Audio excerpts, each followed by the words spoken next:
How African Fabrics is back as we continue on this journey together, sharing, growing, learning.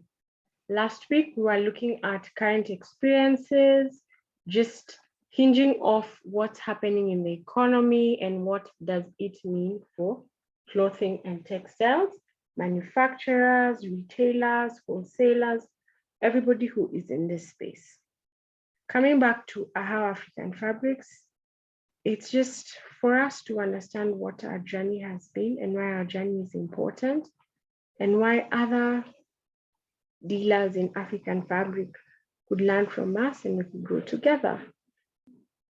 So when I think of what we want to do and I think of why we want to do it, I realize that for me, the biggest motivator has been how beautiful what we adorn ourselves with in Africa is, and how can we make it as practical as possible and as part of our everyday life as possible.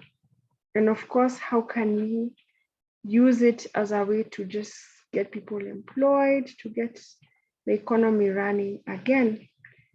Seems like a tall order, but as we said last time, every small effort counts. Every little thing we're doing in that direction counts.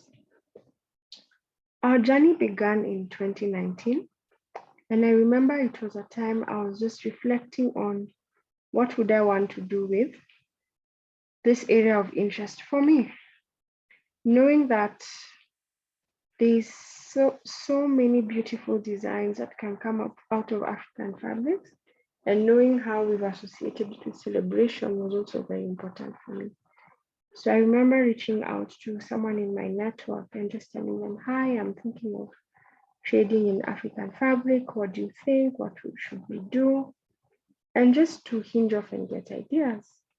And as God would plan it, they had just connected with someone who was supplying fabric from Nigeria. They also had a contact for supplying fabric from Poland. And I thought, why not? Let's see how this journey begins. And from there, I made my first purchase.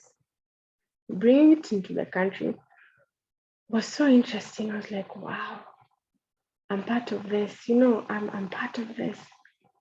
And just thinking again to myself, how beautiful it would be if I'm part of also what's coming out of the country, So kind of thinking around that, kind of just trying to ideate to myself what would that mean, is how that journey began and how I took that first leap of faith.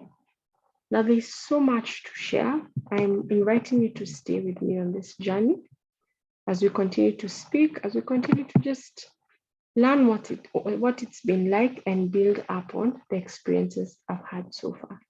Thank you and talk to you soon. It's Ahawo.